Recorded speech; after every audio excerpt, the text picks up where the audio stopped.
Hello friends. आज के video में हम सीखेंगे फाउंडेशन ड्राइंग के बारे में। जैसा कि आप देख रहे हैं मेरी स्क्रीन पे ये एक इंटरफेस है। इस इंटरफेस में ये एक फाउंडेशन का प्लान है और ये कॉलम रीइंफोर्समेंट डिटेल है और ये है मेरे वो फाउंडेशन के सेक्शन। अब सबसे पहले हम बात करते हैं कि फाउंडेशन ड्राइंग बनाते कैसे हैं। सबसे पहले आप बनाओगे फ्रेमिंग किसी भी बिल्डिंग की। आपको फाउंडेशन ड्राइंग बनाने के लिए सबसे पहले स्ट्रक्चर में उसकी फ्रेमिंग जनरेट करनी पड़ेगी। और जब आपके फ्रेमिंग प्लान फाइनल हो जाते हैं उसके बाद आपको बनानी होगी फाउंडेशन ड्राइंग।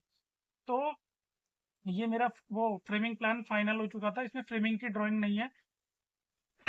ये आपको मैं बता दूं, ये मेरे कॉलम पोजीशन है। ये जो येलो कलर के दिख रहे हैं ये कॉलम पोजीशन है और ये मेरे सैन कलर के जो है रेक्टेंगल लगे हुए हैं, ये फाउंडेशन का साइज है। अब इस फाउंडेशन के साइज को हम पढ़ेंगे कैसे कि इसकी थिकनेस कितनी होगी, इसका साइज क्या है। साइज तो आपको यहाँ प्लान में ही पता चल जाएगा, बट अब जैसे ये F4 है तो F4 के लिए आपको जाना होगा यहाँ पे इस टेबल पे। इसके लिए वो F4 मैं आपको दिखाता हूँ। ये है CF4। जैसे ये यहाँ पे ये सारा का सारा कंबाइंड फुटिंग शेड्यूल है। जैसे कि ये आ रही है ना, ये CF19 है। अगर CF19 का हम देखें तो इसके अंदर हो क्या रहा है, ये रहा, ये कंबाइंड फुटिंग का शेड्यूल है और ये मेरा फुटिंग शेड्यूल है आइसोलेटेड। आइसोलेटेड जैसे कि ये मेरा F4 है, ये मैंने F4 बनाया हुआ है तो इसका साइज इसमें लिख दिया है 3250 × 2000।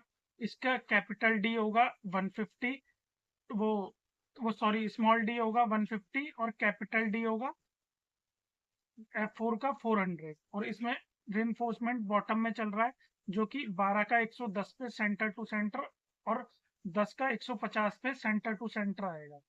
अब इसके लिए आपको एक टिपिकल सेक्शन प्रोवाइड करना पड़ेगा, टिपिकल कॉलम एलिवेशन फुटिंग का। जैसे कि ये आइसोलेटेड फुटिंग है मेरा, इसमें ये बॉटम, ये RA ये डॉटेड बार है और ये RB ये फर्म बार है।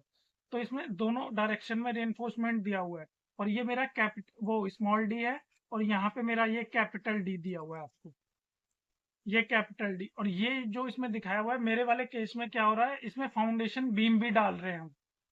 उसके बारे में नेक्स्ट कभी मैं बताऊंगा।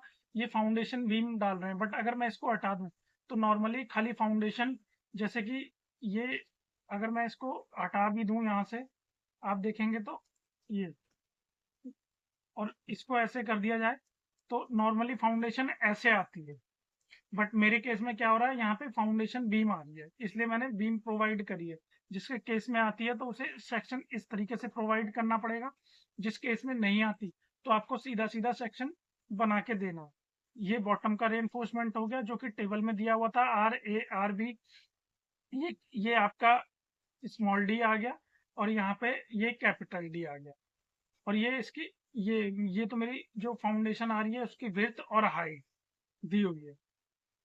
तो अब बात करते हैं कंबाइन फुटिंग की। ठीक इसी तरीके से ये कंबाइन फुटिंग का टेबल बनाया हुआ है मैंने।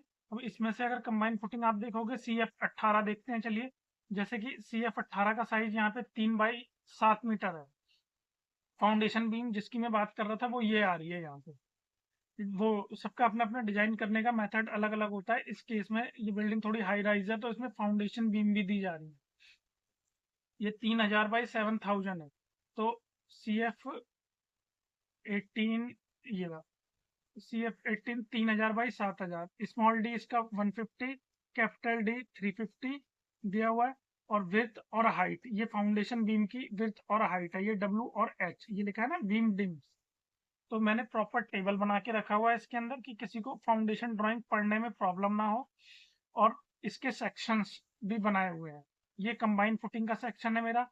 ये इसमें वो अलग इसके अंदर आ रहा है।